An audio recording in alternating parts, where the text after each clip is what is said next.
कायदे का किया होता। वहीं से मैं सारी चीजों को धीरे धीरे याद करके लिंक कर रहा हूं।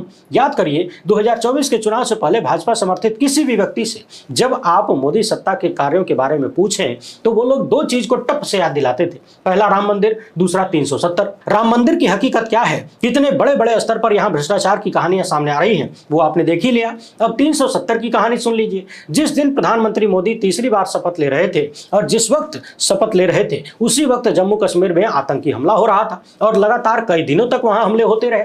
जबकि 370 में संशोधन के वक्त वादा किया गया था, कहा गया था, गारंटी दी गई थी कि आतंकवाद, नक्सलवाद और पता नहीं कौन कौन सा वाद समाप्तवाद हो जाएगा, आतंकवादियों और पाकिस्तान की कमर टूट जाएगी। ऐसा ही वादा नोटबंदी में भी किया गया था, मगर दोनों ही वादों में देश की जनता को परेशान किया गया, प्रताड़ित किया गया, अर्थव्यवस्था चौपट हो गई। जम्मू कश्मीर की व्यवस्था कैसी है, किस तरह से चौपटानंद हो गई है, वो भी आप देख रहे हैं। स्थितियां संभाले नहीं संभल रही हैं। चुनाव लड़ने में भी सत्ताधारियों को डर लग रहा है। आतंकवाद चरम पर है। यानी जो दो मुद्दे भाजपा समर्थित लोग लगातार याद दिला रहे थे, जिन दो मुद्दों में उन्हें अपनी सफलता नजर आती थी, उन्हीं दो मुद्दों की हकीकत क्या है वो आपके सामने है। इसी तरह से तालाबंदी की गई कोविड के दौरान कि प्रसार रुक जाएगा, उल्टे और ज्यादा बढ़ गया। और अभी हाल ही में आपने कोविड के टीके का जो मामला देखा है, टीका बनाने वाली कंपनी ने लंदन की अदालत में स्वीकार किया कि इसकी वजह से ब्रेन हेमरेज और हार्ट अटैक आ सकता है। वो भी अपने आप में बड़ा मामला है। इसी तरह से कोविड के दौरान तमाम भ्रष्टाचार के मामले सामने आए। शौचालय बनाने का कार्यक्रम साहब लेकर आए थे,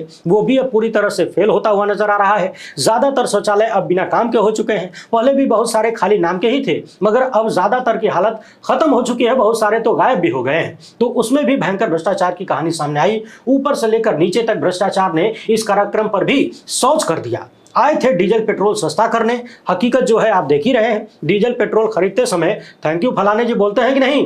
महंगाई का आलम क्या है वो भी आप सबके सामने है। मोबाइल का रिचार्ज से लेकर और पेट के रिचार्ज तक सब कितना महंगा हो गया है। बेरोजगारी का आलम तो पूछिए ही मत। देश की सबसे बड़ी समस्या इस वक्त यही नजर आ रही है। युवाओं के लिए अग्निवीर ढूंढ कर लाए थे और अग्निवीर की कहानी ये है कि ड्यूटी पर मौत के बाद शहीद का दर्जा तक नहीं मिल रहा है, शादियां टूट रही हैं। एक अग्निवीर की मां ने आरोप लगाया है कि बेटे का 100 तिरंगे में लपेट कर नहीं बल्कि एम्बुलेंस में ऐसे ही लाद कर भेज दिया। ट्रेनिंग छोड़ छोड़ के देश की सुरक्षा करने वाले भाग रहे हैं। शिक्षा का हाल क्या है वो तो आप देख ही रहे हैं। नहीं देख रहे हैं तो देख लीजिए। पिछले 7 साल में 70 पेपर लीक हुए, जिससे 1,70,00,000 नौजवानों का जीवन प्रभावित हुआ। अभी नीट यूजी का मामला चल ही रहा है। इसके बाद 3 अन्य परीक्षाओं को रद्द कर दिया गया, वो भी देशव्यापी परीक्षाओं को, वो भी आपने देखा। और यदि नहीं देख पा रहे हैं तो किसी स्कूल संचालक से मिलिए, खासकर यूपी बोर्ड के स्कूल संचालकों से मिलिए। उसके लिए तो इधर कुआं उधर खाए की स्थिति हो गई है। बेचारा स्कूल न तो चला पा रहा है न बंद कर पा रहा है। बंद कर देगा तो करेगा क्या, और चलाने के लिए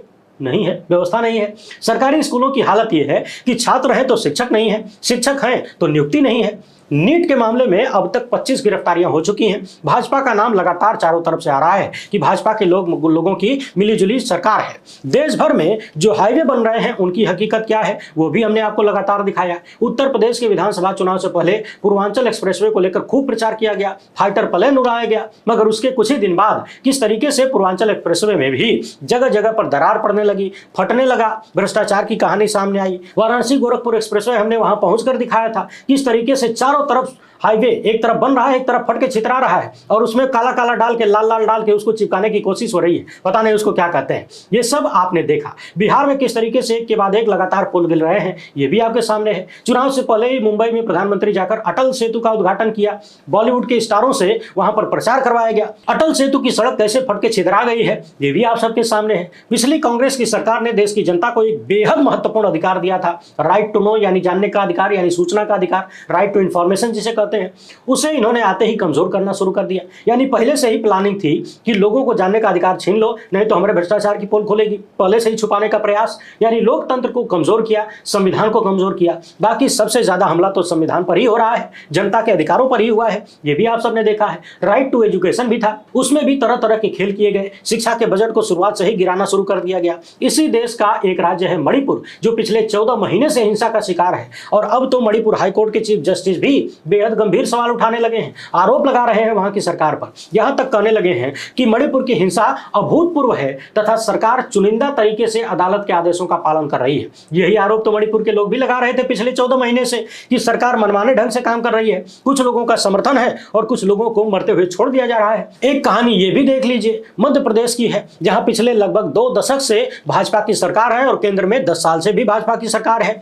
30 साल की सत्ता के बावजूद भ्रष्टाचार की जैसी कहानियां मध्य प्रदेश से सामने आती हैं, खासकर सरकारी नौकरियों में विश्व रिकॉर्ड बना रही हैं। दुनिया में इतना भ्रष्टाचार किसी और देश में, किसी और राज्य में शायद नहीं हुआ होगा जितना मध्य प्रदेश में भर्तियों को लेकर सामने आता है। अपनी स्क्रीन पर इस खबर को जरा ध्यान से देखिए। शिक्षक की नौकरी पाने वाले 157 लोग होंगे बर्खास्त। इन्होंने फर्जी मेडिकल सर्टिफिकेट लगाकर नौकरी हासिल कर ली थी। आंख के डॉक्टर ने पैर का सर्टिफिकेट दे दिया, हड्डी के डॉक्टर ने कान का सर्टिफिकेट दे दिया, कान के डॉक्टर ने आंखों में दिव्यांगता का सर्टिफिकेट दे दिया। अब यदि डॉक्टरों के इन खेल को देखकर आप चौंक रहे हैं तो शायद आप पूरी कहानी समझ नहीं रहे हैं। अरे भाई, जब इस देश में एक्टर पत्रकार बन सकता है, अक्षय कुमार को याद करिए, अम्मा काट के खाते हैं कि चूस के लेते हैं। जब देश के प्रधानमंत्री एक्टिंग कर सकते हैं, गोदी मीडिया के लपटझंडे दलाली कर सकते हैं, तमाम मंत्रालयों के सारे काम प्रधानमंत्री कार्यालय से हो सकते हैं, ऐसा आरोप लगता है, तो फिर डॉक्टर, आंख का डॉक्टर यदि पैर वाला सर्टिफिकेट दे दे तो क्या दिक्कत है। एक महत्वपूर्ण मामला छूटे रहा था, चीन को देख लीजिए, लगातार भारत की जमीन पर कब्जा बनाए बैठा है और साहब सर्टिफिकेट दे देते हैं कि न कोई घुसा है न कोई घुसा हुआ है। अब जब देश के प्रधानमंत्री ही फर्जी सर्टिफिकेट चीन को दे सकते हैं, वो भी दुश्मन देश को, तो फिर